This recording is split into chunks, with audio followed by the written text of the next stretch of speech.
Today's guest is Dr. Andy Galpin. He's a tenured full professor at Cal State Fullerton, where he's the co-director of the Center for Sport Performance and the founder and director of the Biochemistry and Molecular Exercise Physiology Laboratory.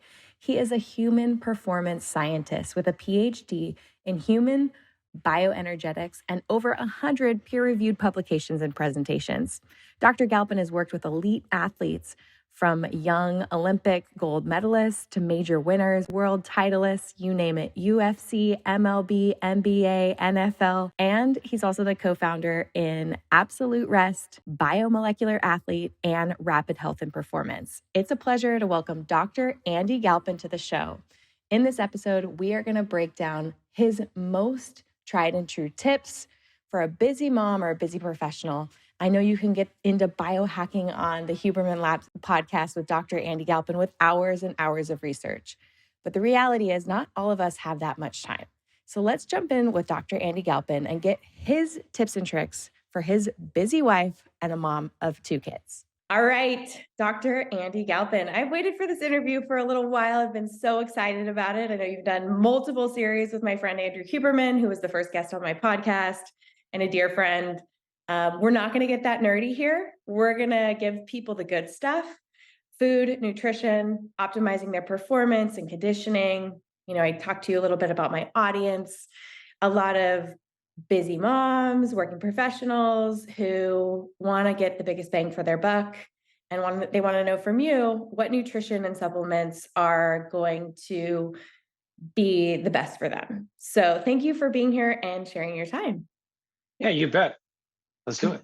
All right. So being that you are a performance specialist, let's start with working out. Majority of my audience has 30 minutes to 45 minutes to work out, maybe every day or every few days, or maybe they're just getting in a couple times a week. If someone wants to see changes in the way that they look, their energy, their performance, how would you schedule or set up those workouts? Yeah, so a little bit of context here. I, like maybe some of you listening, have small children. Okay. Me. Yeah, I've got my son just turned 3 and my daughter's about to turn 5. Okay. Um, so I can empathize a lot with this. In fact, it's sort of funny. I feel like almost like I'm talking to my wife, Natasha, right now. It's Great. like she, look, these are all the problems we've gone through. And it's not just her, it's the same for me, right? So I'll speak from the context of her, but it's really the same thing I had to deal with, right? Right. Not to insult moms, but you get it, right? No, In terms of limited time and all that. I love that you intimately know what we're going through. Yeah, totally. Right. So I'll just kind of walk you through basically how we have it set up for Okay. her, which sounds like right because she's got her responsibilities, like she has her stuff she does for our companies, and then the entire child load is on her basically, Mhm. and all that stuff to get them to school. And my kids have special medical things that they have to do, and so this is a lot going on that she can't work around. So she ends up losing a lot of scheduled exercise days because of that, like medical things you just can't Yeah. go around, right? So the way that we typically work is instead of going like, hey, Monday do X and Tuesday do Y, it's just not realistic, right? So what you want to do is think about what do I need to get done every 7 or so days, and then how do I make sure that that happens? If you can get in 3 solid sessions, 4 solid sessions a week, you're in a really good spot. In addition to that, if you can just move as much as possible, this is a huge component to people like this, right? So my wife was a preschool special ed teacher for 16 years. Oh my gosh. Yeah. Like the third trimester pregnancy hormones just surged. Like you Oh yeah. you Right. married an angel apparently. No, she's a gangster. And I say that because she's although she's 50 pounds lighter than me, her caloric intake was almost the same as mine for a decade or more because she was so physically active, chasing around 3-year-old autistic kids and stuff like this, right? So she was just constantly running hot the whole day. Where I'm like, taking biopsies from people or on a computer thinking or whatever. A huge component of her physical activity got taken away when she stopped that job. Yeah. And so it wasn't just about the workout routine, which she Mhm. lost a lot of, because of kids, but it was the general movement. And the Mhm. reason I say that is, again, so even if you get your 3 to 4 workouts in a week, that's great. We'll talk about those details in a second. But the thing you have to make sure you're doing is just being generally physically active. So if that is your kids and stuff, if you're awesome. If you're not, if you're like, oh, I dropped my kids off at school or whatever, and then I'm working all day, awesome. You have to fold some movement back in. And movement and physical activity is not exercise in this perspective. Mhm. And what that's going to do is allow you to be much more concise with your exercise. But you have to move. So can you take walking meetings? Can you get up, 15 minutes earlier and you walk before the kids get up? Like, can you do something? Can you schedule what are called exercise snacks? And Mm. so there's good data on these. These are 20-second bursts, literally 20 seconds that you will do every hour or so. And these studies have been done in offices. Actually, so they go into an office building and they assign people to groups and they say, okay, every hour you're going to literally do a 20-second burst in your office. You're not going to change, you're not going to stretch, like, and typically what this looks like is sprinting up the stairs, running a circle, running around the office building, something like that, right? So like wear pants and bring some Yeah. sneakers, if you don't have those on. And those have been shown to actually improve cardiorespiratory fitness as defined by VO2 max, helping with cognitive function, executive function. So this is like high order decision making, etc. And so it enhances mood, enhances brain function, and it will enhance cardiorespiratory function. Now, a couple of caveats. It's not in exchange for exercise. Mm-mm. It's not going to improve your VO2 max if you're an ultra athlete. But if you're like, yo, like this is the best I can do, I don't have, get in those exercise snacks. So every hour or so, maybe even 3 times a day. So breakfast, lunch, and before you leave the office. There's also been studies on that. You're talking a few percentage points improvement in your fitness. This is not going to double your VO2 max or anything, right? Just a few percentage points, but that's a meaningful improvement in some scenarios where you're like, this is all I'm going to get today, which Right. happens, right? Kid gets sick. It's other thing. You're like, shit, I just lost I'm not going to get to train today. Can I do nothing? Yeah. All right. Well, this is better than literally nothing. Mhm. Um, so option one is the exercise snacks. Another way to do this at home is if you work at home like I do, my garage is a gym, right? This is what I do. So I'll just go in there and I have an air assault bike and just 20 seconds on an air assault bike every hour. Okay, great. Andrew Huberman does jumping jacks now. Like, Yeah. like this is what he literally does. He just like starts doing jumping jacks. Okay, great.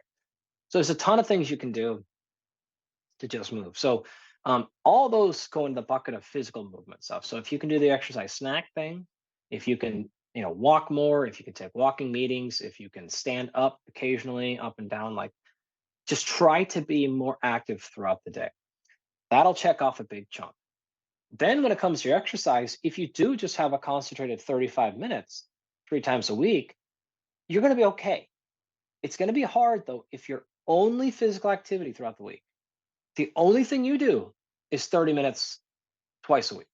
Right. That's just going to be really, really challenging to see any progress whatsoever. So I'll pause there. I know it's been long. I can certainly walk you through what those workouts should be, but I think that's the overall context that needs to be said here in terms of like making progress is both those components, the actual hard training and your general physical activity movement. So I have a couple of follow-up questions before we jump into what those workouts should look like. One, would you categorize the activity your wife was doing and these exercise snacks as neat activities? No, Okay. no, not at all. So NEAT is non-exercise activity thermogenesis, right? So this is typically more defined as like what I'm doing right now if you're watching this on video. Yeah. It is like you're twitching your foot up and down, you're kind of jittering back and forth. I'm like all over this stuff, right? I move up and down. Yeah. Exercise training is separate, and then you have general physical activity. So this is Okay. is more what I call is like this is your step count, right? This Okay. is intentional movement. Neat is this stuff. It's head bobbing, it's twitching, it's swinging up and down. It's those things, and neat is typically subconscious, Okay. Got it. uh, and So you it's out of your control. so you have your nervous jitters or get me out of my school chair neat, and then you have your general physical activity, which is chasing your kids, doing these little movements, getting up every hour, and then you have your exercise training, which is planned. Let's say it's 3 times a week for 35 minutes, and you're going to jump into that. Now, I'm curious. We're looking at those 2 days a week. and you're differentiating between 2 days a week and 3 days a week is seeing changes and not being able to really see changes. What does the research and science tell us is keeping you from seeing changes when it's only 2 days a week? So you can absolutely make changes 2 days a week.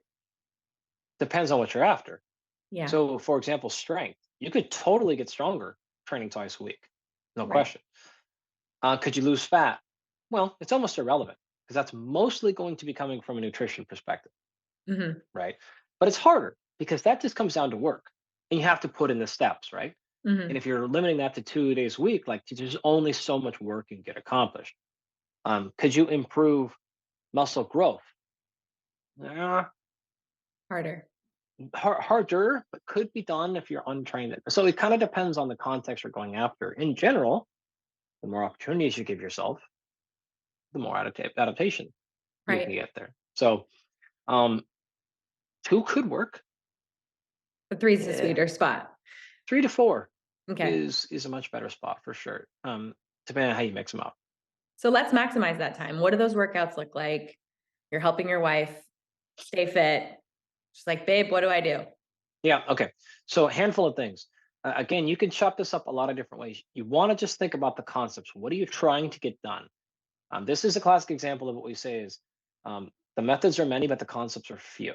Mhm, So when you hit these few concepts, the methods you choose to do them, it's basically infinite, right? mhm, So you change it based on what equipment you have, what you prefer, what you're comfortable with. Like there's 1,000 variations, and it wouldn't be worth our time to go through all of them. I mhm. will give you a couple of samples, but again, please remember this is just a couple of samples of literally thousands of variations that would all be equally effective. Okay. Natasha goes to spin class twice a week. She found a studio kind of right by where we drop the kids off. Boom, drops them off. Goes there twice a week. It's not the same 2 days. Schedules just sort of change. She has the days she prefer, but kids sick, etc., etc. So we try to make sure she gets in 2 days a week. Okay. Now we did that for a couple of reasons. It's great for expenditure and all things, but really, when we sat down and broke down what was happening, now remember we had my son, my youngest, March 6th, 2020, Mhm. which was a week before lockdowns. Yeah. So his whole life is basically in lockdown. And I have my students, I have the athletes I work with, I have my companies. Even when we weren't traveling, I had a lot of interaction with outside adults. Mhm, And Natasha had none. mhm.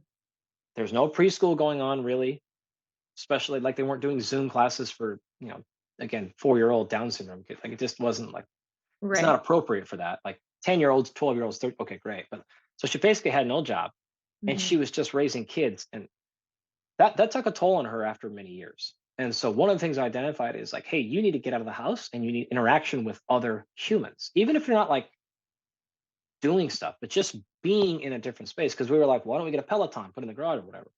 And I was Mhm. like, no, fuck that. Like you need to be in that. Yeah. So she specifically leaves the house to get out of the house, to be in a new environment, to see new people, to do all those things. And that was a big part of the other thing she needed both of those things in her life. And I'm like, well, let's be efficient here and do them the same thing.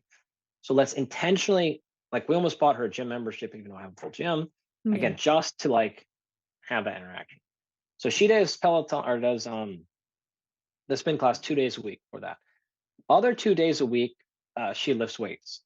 And that doesn't happen very often, to Mhm. be honest. Like it's we're not doing great at it at Yeah. all. Mhm. It's just for a bunch of reasons. But she does a 30-minute workout. It's on the board 2 days a week, and it is a full body workout, right? So you're talking about it's typically like a little bit of a circuit, but remember now she's getting a lot of cardiorespiratory fitness in spin class. Right. So she doesn't need to do high intensity intervals at home. She Mhm. doesn't need to do circuits. She doesn't Mm. need to get a good sweat. She needs the other end of the spectrum, which is pure strength and muscle development stuff. Even though she doesn't want to be big and bulky, add muscle, but she's getting nothing at all on that side of the equation, which is important for your joint health, which is incredibly important for bone mineral density, which is huge in middle aged women, and a ton of other reasons. So she needs those things for her health.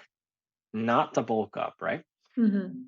So what this looks like, it's something like she'll do, and a lot of times it's almost body weight, like depending on how Yeah. trash she is. Yeah. But she'll do low repetitions, Mhm. so 3 to 5 repetitions at a time for 3 to 5 sets, and Mhm. she's gonna try to go heavy on those. And she's going to rest in between. Typically, during that rest time, she goes to a different exercise. So maybe she'll do like a front squat.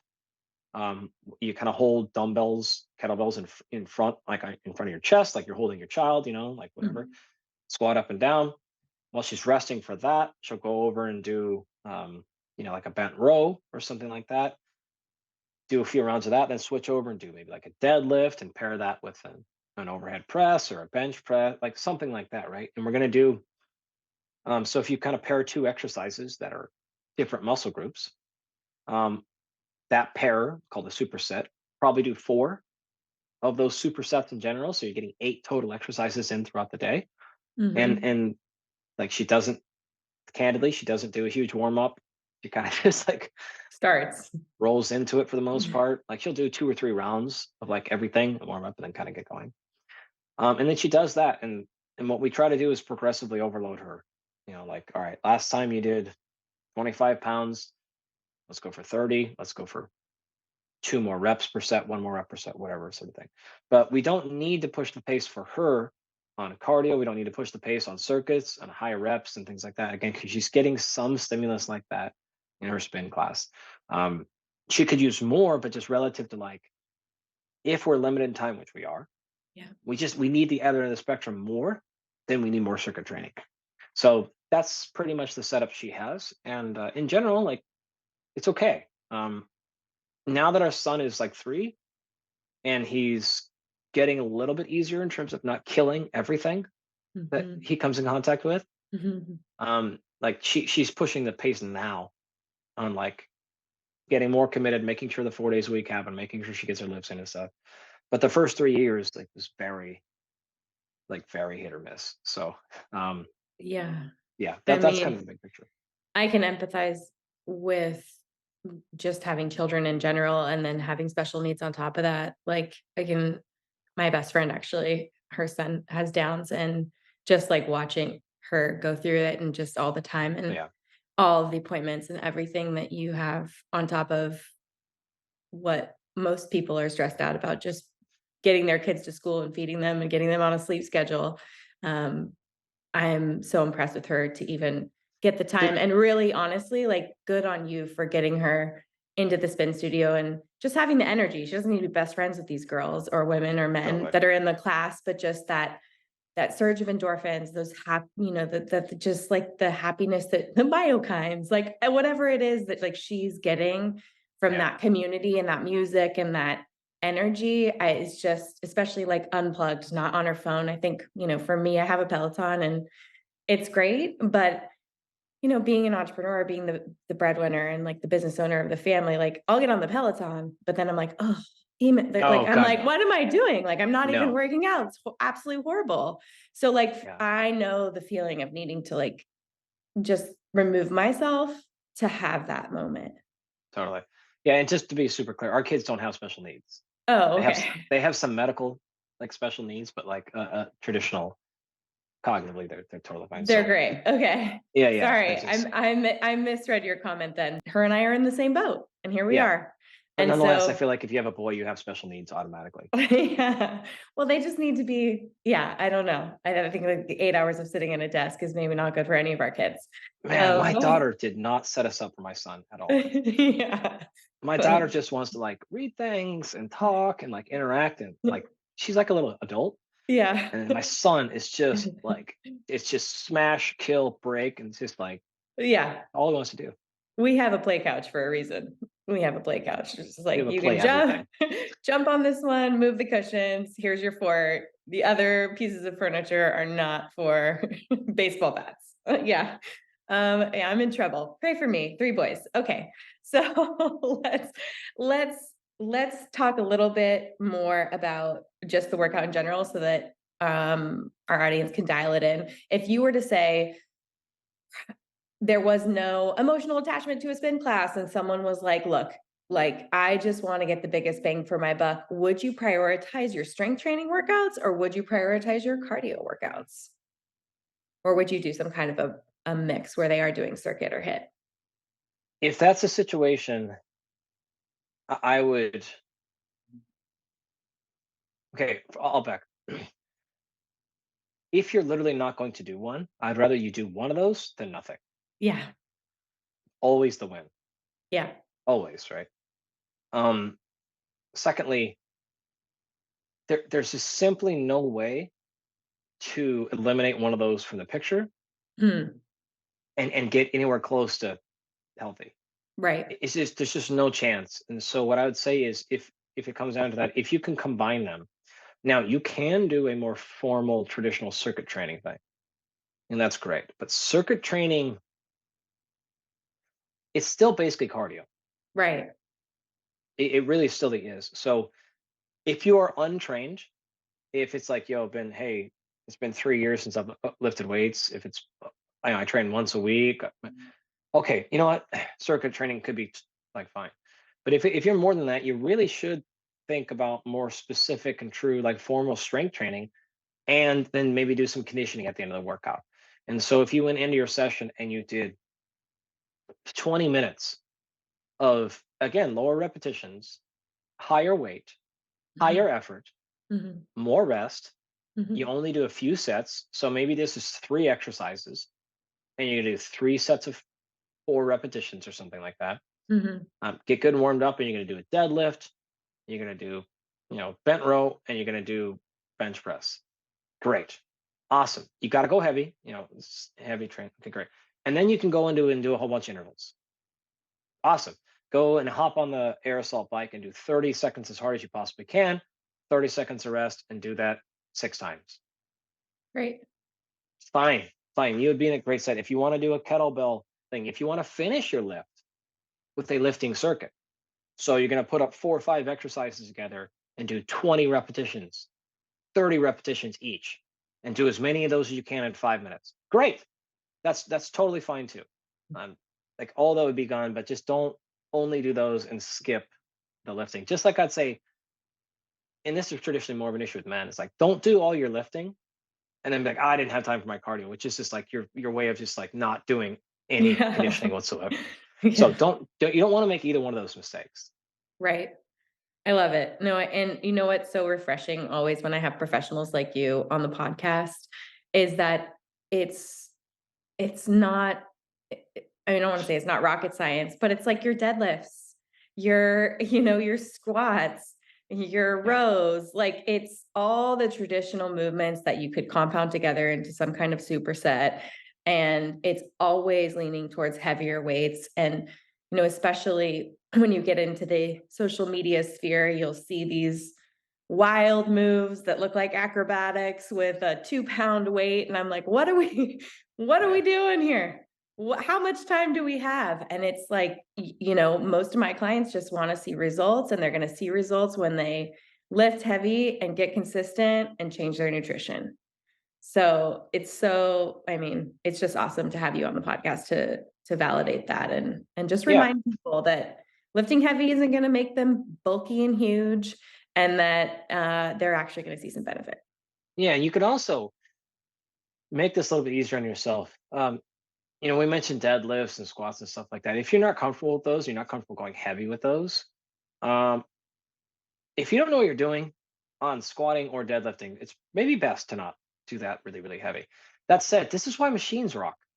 Yeah. You can go on a leg press machine and pretty much go ham, and you have very low risk of, like almost no risk of injury because your back is pre-stabilized. Same thing with the machine press, same thing with machine rows. Like machine rows take a tremendous amount of technique out of the equation. And like, I'm not saying gonna say you can't get hurt on them, but it is way, way, way easier to not worry about things and just focus on going heavy and figuring out what's heavy for you. What a heavy triple, what a heavy four in a row really feels like, and not be worried about hurting your back or like something like that. So don't be intimidated to just use all machines when you're just starting out. Like, I got who cares, right? Simple movements like a hip thruster, a barbell Mhm. hip thruster. again, like you can get a great contract. It's not the same as a squat, but you can get a great contraction going, and it's like pretty safe, for the most part if you don't know what you're doing. So, um, the other thing you might want to consider is invest in a qualified strength conditioning coach, even just for a few sessions, Hmm. just to learn mechanics of the movements and then say go over there. So, I know it's, hey, you're going to pay $100 a session. Okay, so say you spend $1,000 on that, and now you know how to do exercises the rest of your life. Right. Like this is not a huge um, thing, you know, in the greater context. So Right. don't use that Especially as a deterrent. Is my point. Like especially if you're gonna get injured and then have to pay a physical therapist 3 times that a session. totally, Yeah. totally. Okay, so you co-authored a book, Unplugged, about not totally relying on technology. I know you use technology for your professional athletes and with your companies and everything. But for, say, your wife Natasha or other people that want to know how active they're being, are there any pieces of technology that you think are helpful without like hindering our ability to tune into our intuition? Yeah. So in general, look, we're in a every company in the world is realizes the importance of overall health, right? If you just the easiest example here is Apple, Yeah. right? Apple we think of as a phone and iPhone, but they are very clearly and outspokenly a health company. Right. Like this is their mission. You're like, what? Yeah, they're a health company. Every virtual cap or venture capital, like all these people are going into human health. Hmm. Like this is where the whole world's going, right? So technology and human health is not like it is going to be the core of human health, right? So there's tons of benefit from it. There is a number of downfalls. So when we wrote that book 6 years ago, which now feels like 25 years ago, uh, we kind of nailed it. To be honest, we're like, we see where this is going, and we just want you to be aware of the downfalls. And while some people read the title and think, oh, it's an anti-tech book, it's not.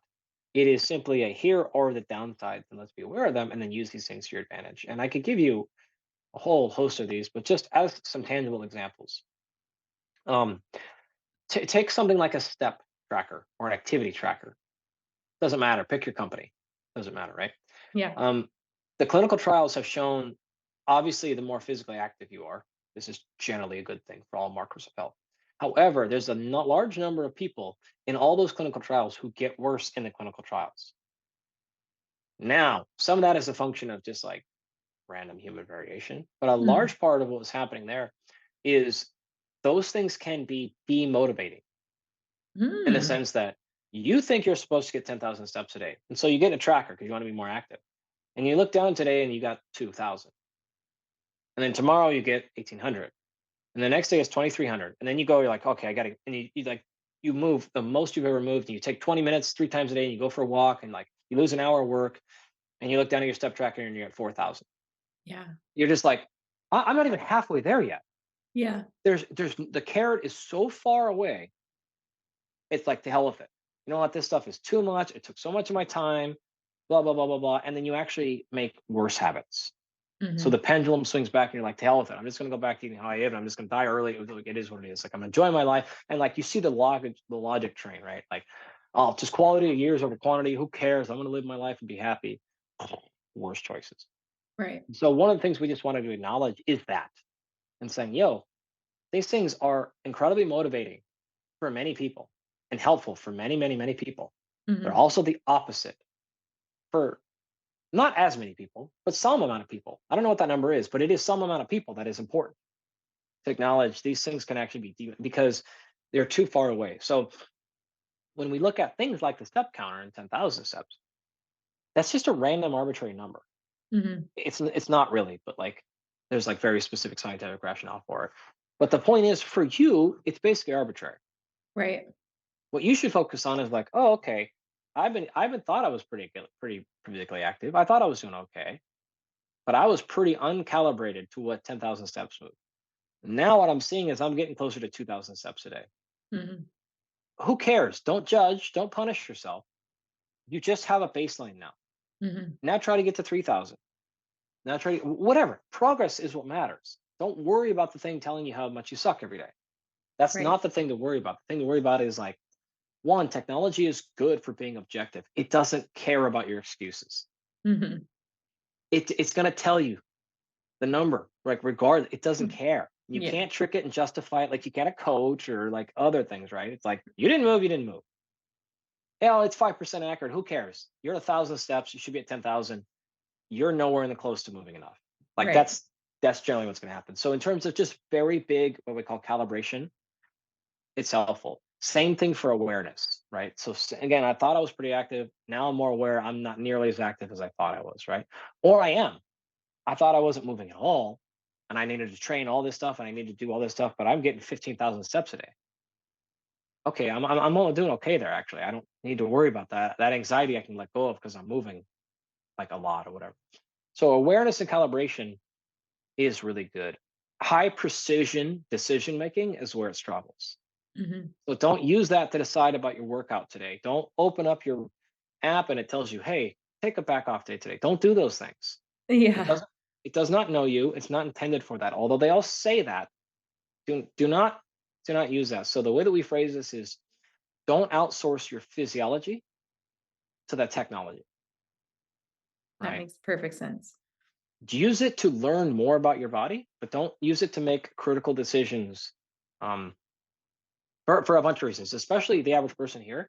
You might wake up and it might tell you, hey, you're 70% today. Like you should have a rest day. If this Yeah. is your only day to work out this week, get your workout in. It doesn't Yeah. matter. Like, Yeah.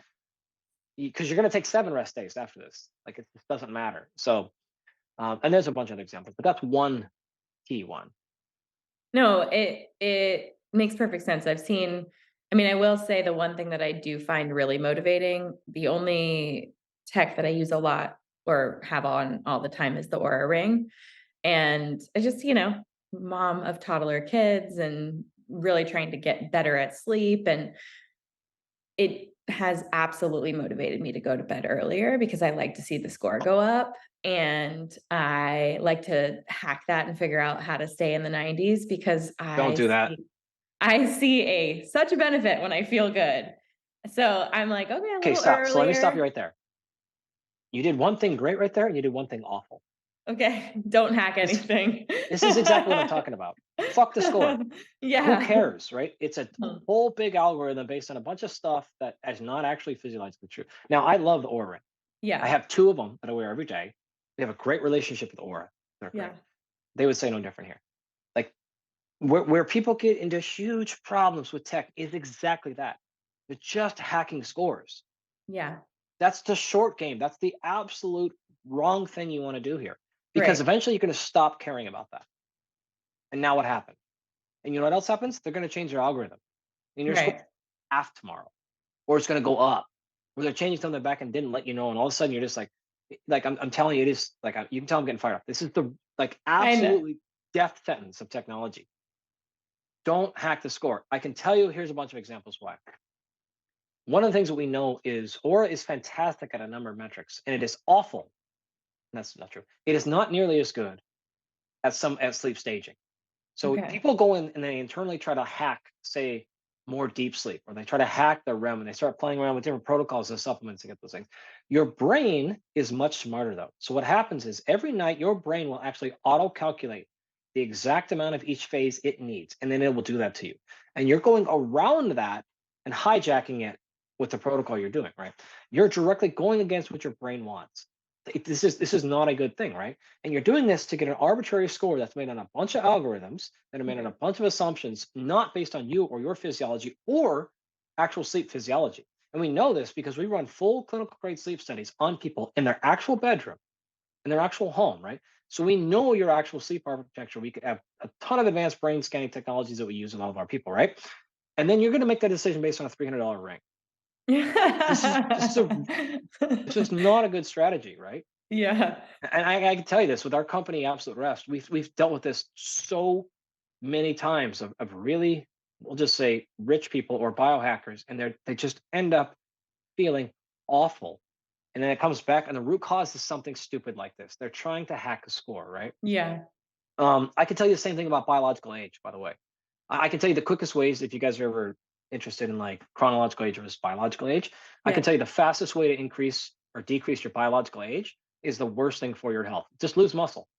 Yeah. If you drop muscle mass, your biological age will go up because creatinine will go down. and a report that it's healthier despite the fact we know clearly and objectively that's a bad thing. So like all these things are cool tools, but if you go trying to hack them, you're going to end up in just like just don't eat for a while, just fast, and your biological score will go up. There's like 100 ways to hack it. Now that I'm done chewing you out a little bit, That's okay. It's great. what you said that I loved is the back end. I just love when I sleep better, how much better I feel. Yeah. Great. That's the part I want you to worry about. I want you to, I would, on if you were in our coaching program, I would have you, in fact, one of the things you can do in Aura is you can turn off your client's feedback. So Kelly, you would be in the program. I'd be going into my dashboard right now. I'm clicking off Kelly's button so you wouldn't get to see your score anymore. Okay. You have to wear your ring, you have to log on, and you don't get to see your score. And I'd take that away from you for 30 days. And Okay. we would run an experiment on how you feel. And then what we would do at the end of the 30 days is we would look back and I would show you the correlation between how you felt in your Aura scores or lack of correlation. And you know what we would chase? How you Which feel? metric do you think we were chasing? How you feel? Totally. Yeah. And we would do a bunch of stuff and we would optimize how you're feeling. The other thing we can actually do is measure actual cognitive function and performance the next day, independent of objective or subjective measures. There's a whole bunch of actually objective measures to say, no, this was a better night of sleep for you objectively the next day, not based on your sleep staging. Hmm. Not even if we had our full PSG going, right? Our full clinical, and we had that, like just based on your actual cognitive function the next day. And we would test that. And we would back calculate and figure out how do we optimize your sleep for you, not based on only how you feel, not based on that recommendation, which thinks it knows the best night of sleep for you, which it doesn't, but based on actually how your brain functions the next day. And then we would shovel backwards and build your sleep protocol for that. Like that's what we do at Absolute Rest. So like that's how I would handle this stuff for you, right? And you would come back and you'd be like, holy crap, in 60 days from now, you'd be like, I feel insane all day, like insanely good. And like I'm not doing any of these things at all. And then I would turn your Aura score back on. And then you can play from there. Yeah. Well, so I know that everyone's different and the way that they would have a better night's sleep or feel better changes from person to person, but you obviously have a whole company that is dedicated to helping people sleep better and feel better and have energy all day long. Are there some tried and true things that people can focus on when it comes to getting a good night's sleep and Yeah, feeling that energy? tons. So I mean, I can give you 100 no cost and then a bunch of, pretty lower cost ones. So a couple things. All the standard sleep hygiene stuff is true in terms of the probably the most important thing is consistency. Mhm. So you want to try to go to bed and wake up at roughly the same time. And what we typically say is like plus or minus an hour, Mhm. right? So um, don't sleep in for 3 hours on the weekend. Like just don't just be Just like, well, have I'm just gonna kids. Just have yeah, kids. You're fine. no kidding. Um, so what you want to do is keep that thing consistent, right? So don't, hey, I'll sleep for 4 hours a night during the week, and then I'll just sleep an extra 4 hours a day on the weekend. That is a recipe for feeling terrible constantly, right? Mhm. So consistency is there. Even if you're consistently short, you can live with that, but inconsistent circadian rhythms just create disasters. Two, don't nap excessively, Mhm. right? And so what happens is you build sleep pressure throughout the day. And one of the biggest issues we see with people who struggle to fall asleep, or when they wake up, they can't get back to sleep, or they constantly wake up, is they're napping excessively. So if you have to nap, not entirely against it, but 20 minutes max. And don't do it after within 8 hours of you going to sleep. Got it. So if you go to bed at 10, don't take a 4 p.m. nap. Okay. Sleep pressure won't build back up enough and you won't have a lower quality of sleep. Obviously, the other stuff about your environment. So keep it as dark as you possibly can, keep it as quiet as you possibly can, use a sound machine, um, things like that. I use a Dock Pro personally. I love the Dock Pro. Keeps the bed cool to your temperature. Like I absolutely love that Dock Pro. Those things are all great. You want ventilation to be strong in your room. So if you can keep your doors open and the air moving, that is very, very important. If you tend to wake up with a lot of like stuffy nose and things like that, then you could do simple things like wash your sheets and comforter at least once a week. Yeah. So the amount of dander and pollen and mites and stuff that build up on your sheets actually can mess with your nose, and you'll wake up with stuffy nose, and that'll wake you up. Mouth tape, yeah, it tends to be extremely effective. You want to breathe through your nose as much as possible.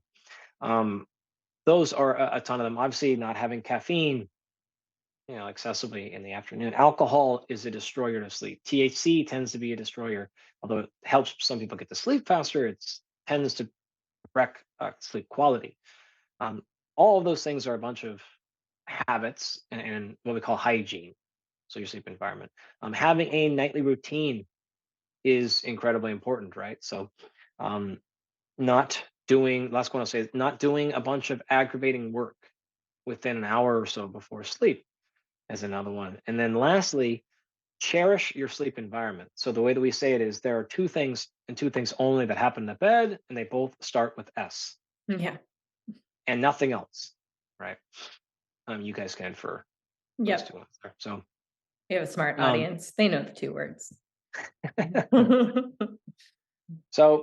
mean, I could go on and on, but those things are all they don't sound as fun as us coming in and running a full environmental scan of your room and which we do and like all kinds of fun stuff like that. But they are extremely, extremely effective. Nutrition is another big one, right? That's So that's where I having wanted to end it, so let's go there. yeah, having carbohydrates at night um can be helpful for some folks, especially if they're trying to be like super weight conscious and they're not, making the mistake of not having enough carbohydrates in the diet period. And Mhm, then they're not having any at night. This can disrupt it. Eating a large meal mhm, right before bed can disrupt sleep, like in a large way. Being too hungry going to bed can actually make you wake up with low blood sugar and then feel more fatigued than you actually are. mhm, And so making sure that you kind of tinker with that. So either having your last meal a couple of hours before bed, or if you have something within that window to be sort of small, snacky, and you want it to be kind of like a protein, high fiber sort of meal there. If that's required, will help you wake up feeling more stabilized. I love it. And my favorite is what I call a roadie. It's like a little chocolate protein, some psyllium husk, mix Oh, it sure. up. It tastes like a Frosty or a milkshake. Okay, so let's get into diet and nutrition before we end today. Um, Mixing macronutrients for a meal. You mentioned people under eating carbohydrates. Obviously, that's going to impact someone's sleep and energy. But also just knowing my audience and thinking about this for someone like your wife. When you look at if you had a magic wand and could set up her day and have her eat a specific way, and if you can give us an example, and you can use hypothetical or real life, like her weight, we obviously know her activities. She's loving her spin class. She makes it to the weight training, maybe 50 or 75% of the time, let's say 50% of the time. Yeah. Okay. Yeah, that's good. Okay, just it's what would how would you make a plan for her in regards to her macronutrient mix, her caloric intake, her timing, and the priorities you'd have for her throughout the day? Yeah, sure. So first of all, she actually does most of that herself. All right. Um, but that's because of this.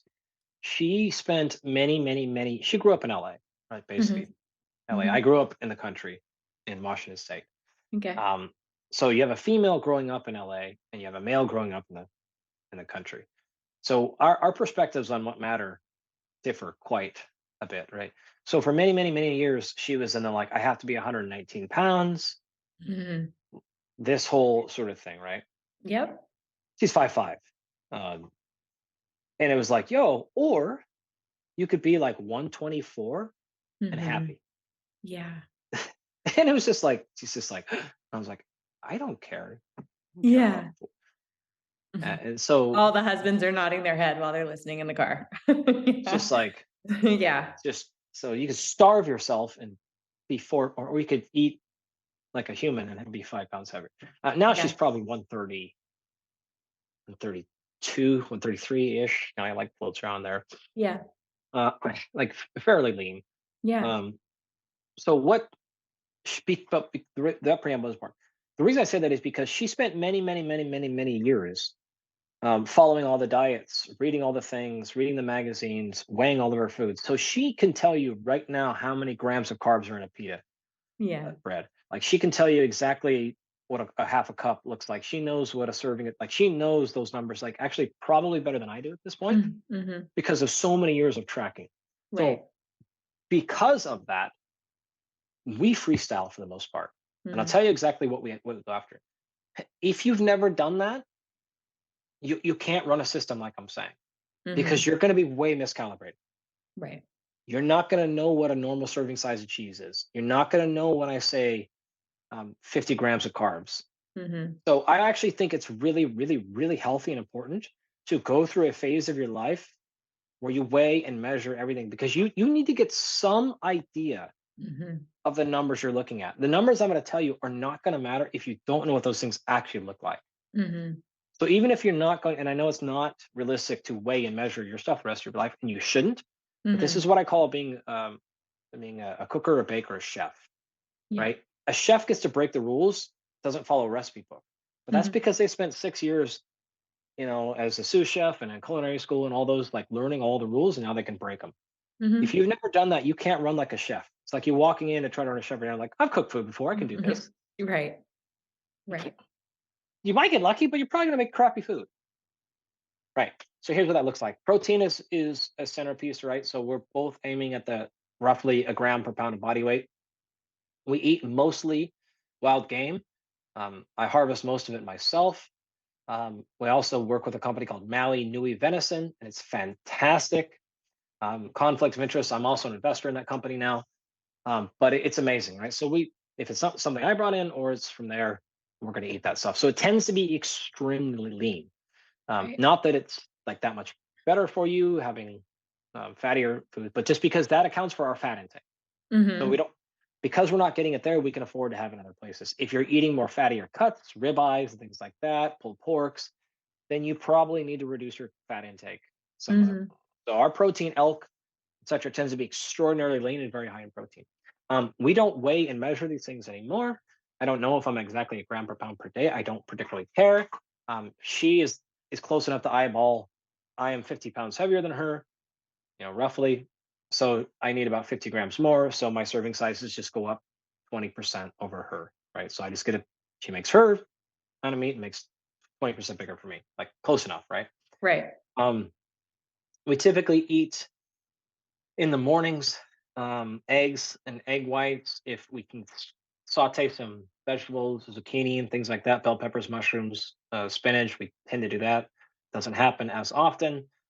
We do not make any separate foods for our kids ever, with the exception of our kids' medical stuff. Like we have to work on that. But other than that, like we just this is what you're getting. Period. My kids have also grown up eating all this food now, so like they don't Mm-hmm. know any different.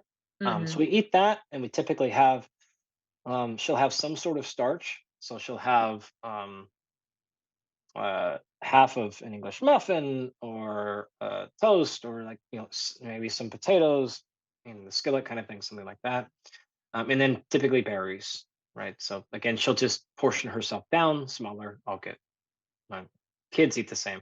Our kids are on a much higher carbohydrate intake than we are. Kids need that. Mm-hmm.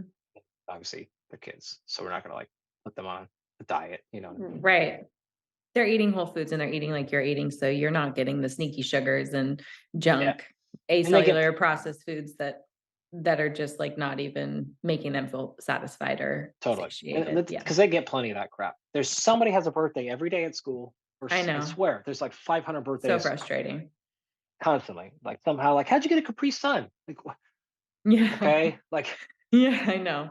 I how? know. And that's why you need to be so diligent at home. That's why the house really needs to be such a sanctuary for your kids' nutrition because it's like, I like said this a million times. It's like a losing game of whack-a-mole when it comes to like all of the things that they're going to get at school, at birthday parties, I mean, Bash did baseball and I was like, I think he ran one base. He's 4.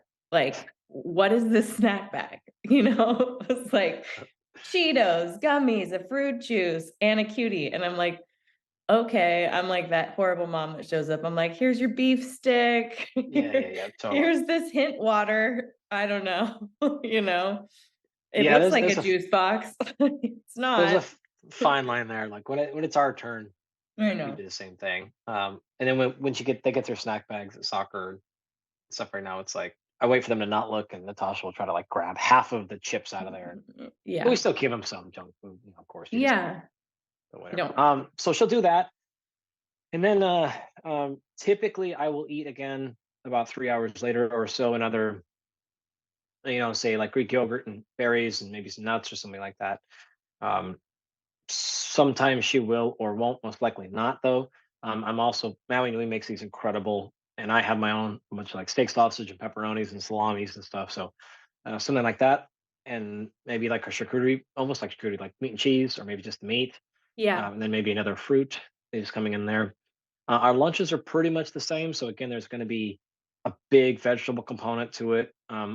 What she does is she makes dinner every night, and then we eat.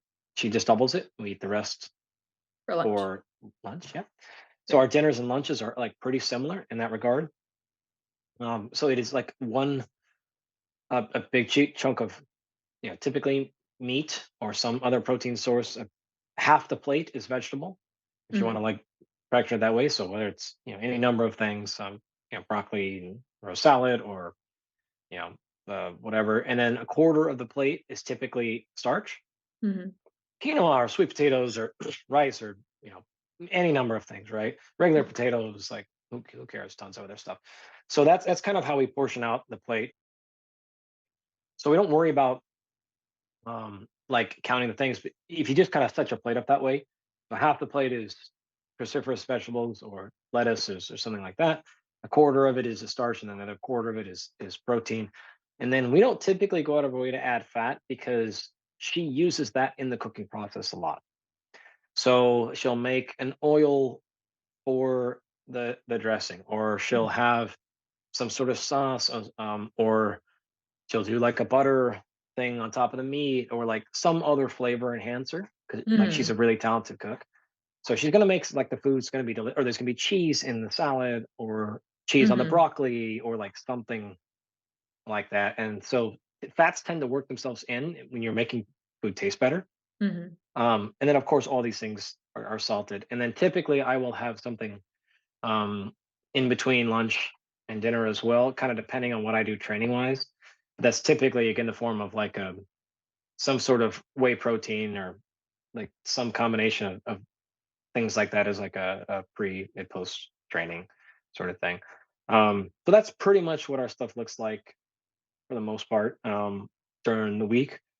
Weekends, of course, like it's a little bit off there, but that's the standard kind of marker we go after. So um, if like if I wasn't as active in the day, like I'll just probably cut down serving size on the starches and or the fat. Mhm. A lot of times I won't even worry about it. But Mhm. if I notice like it's been a long time or I like missed a whole week or something, then it's like, all right, I haven't trained in 4 days. Let me back out a little bit today. If it's just like I didn't work out today, I don't worry about it. Right. I'm not like gonna alter what do I eat every single day based on my physical activity. Mhm. But if it's been, again, 3, 4, 5 days or something, or some other things going on, and we're going on something. We have a thing coming up over the next course of days where I know I'm going to be eating. We're going to whatever trip or something. Then it's like, all right, I'm going to back down now because I know I'm going to bring the calories on later. So Definitely. that's roughly how we play it. Well, I love that you made the distinction that people need to do something like either use, track, weigh, measure, fitness pal, chronometer, whatever it is you're using to like really understand what you're serving up. Um, I think that's key. Making the just like hearing your day and understanding that I haven't seen you or heard you use an example of a meal or a snack that doesn't include protein. I don't think people realize how hard it is to hit 1 gram per pound of body mass of protein Oh per yeah, day.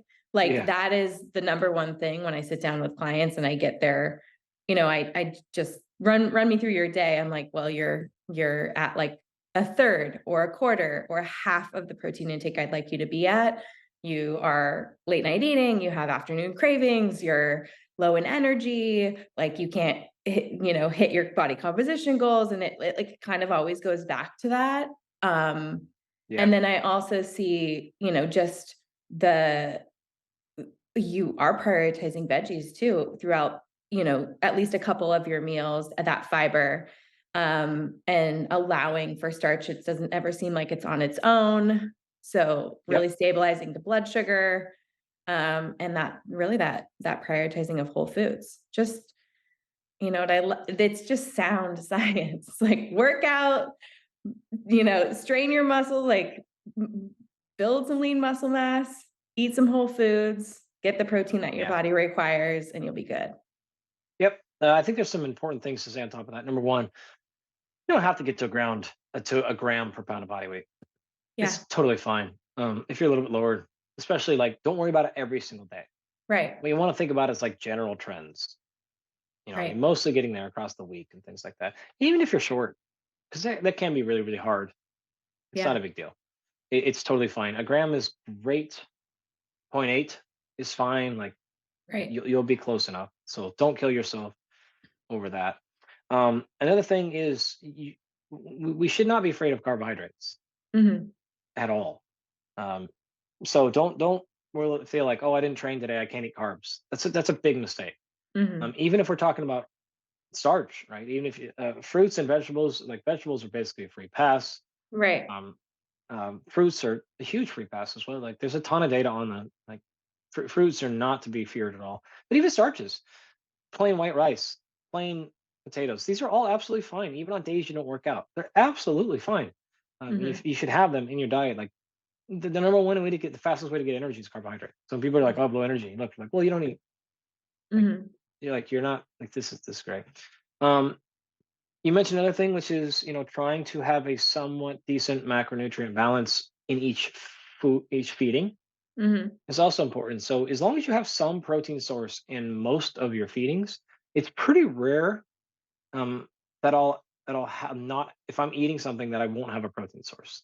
Right. Like that's pretty uncommon. Um, so I might do protein and fat, Mhm. charcuterie, right? I might Mhm. do protein and carbs, right? Greek yogurt and berries, right? Mhm. Fat free, whatever. I might do all three: fat, carbs, protein, great. But I will never generally do just like fats and carbs. Right. That's generally only going to come in the form of generally not good foods, right? Right. So like, Yeah. it's You're probably like, common. that's that vacation where I had gelato. Yeah, like Yeah. that's ice cream. That's a Yeah. cupcake. Yeah. Like Yeah. that. It's generally not Yeah. good foods. Yeah. Oh. So yeah, you get to listen, and all that stuff is like, again, don't kill yourself on every single meal every single day. It's just sort of what's the general trend over most days, Mhm. and that's the spot you need to be in. That'll keep you away from all the crashes and everything else, and you'll be just fine. But we have an unnecessary fear of carbohydrates, so we don't need to have those things. Right. Well, the suggestions you're making, white rice, quinoa, potatoes, sweet potatoes, yams, whatever it is that Yeah, you're sure. using as your carbohydrate source, it's not highly processed, highly palatable, sugar, salt, acid, dopamine bombs, right? We're not talking about Cheetos. We're not talking about those kinds of things as like cheap foods. It's Yeah, very sound in nutrition. It's whole foods. It's slower to digest. You're mixing those with protein and you're hitting the marks. Today was awesome. Thank you so much for being here and sharing your sound advice and giving us a little look into your family and your wife Natasha's plan and schedule because like Natasha, a lot of us are trying to fit it in and just serve up those good meals for our families. So thank you for yeah, being you got here. it. Yeah, well, like I'm the same. I'm just trying to fit it in too. So I try to pin it all on her, but it's not like I get to train 20 hours a day and all that stuff, Yeah. and then I just like screw her. Like it's an equal suffering. Right, right. You It's know. just that it's the juggle of family life, especially with young kids and businesses and a lot of things like that. So thank you for being here. Where can people follow along? Where can they learn more about your companies and what you do? Any of your other, I know we mentioned Andrew Huberman's, you have a whole series over with on the Huberman Lab podcast, but anything else you want people to know about that you're doing? Sure. If you want to follow along, social media, Instagram and Twitter are the best places. Dr. Andy Galpin on those places. Those are pretty much science communication to me. Like I don't really post anything besides like awesome human performance science. So If you like the good stuff, that's Learn. where that is. Um, and then of course you can check out absoluterest.com if you want to learn more about that world's best sleep system. Like, it's pretty crazy there. And then our rapid health optimization program as well, which is our very comprehensive, very long human optimization program. This is we have a ton of active middle-aged females in there. So it's designed for those things. We've had some incredible results from folks. With like, we actually just had a client come back maybe 2 weeks ago who's severe migraines for like most of her life, and now those are pretty much gone. So Wow. yeah, yeah, we nailed that one pretty good. We've had a ton of stuff with folks in perimenopause and stuff like that we've had a lot of success with. So tons of sleep issues. Those are like gimmies.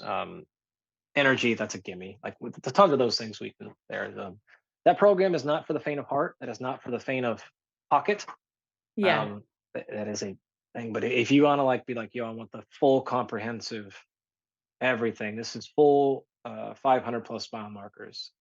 So this is saliva, urine, stool, a ton of blood, and this is not medical. Mhm. So we don't look at medical conditions, diseases, anything like that. We don't give drugs at all. This is healthy people, medically, who want to go performance optimization, and they want to go all in. So that's what that program is for. So cool. Tell Chris, 40th birthday present, babe. That's what I want. Yeah. You would not be the first. Yeah. We've had plenty of those, and we've had a lot of. Bought this for myself, honey. By the way, Yeah.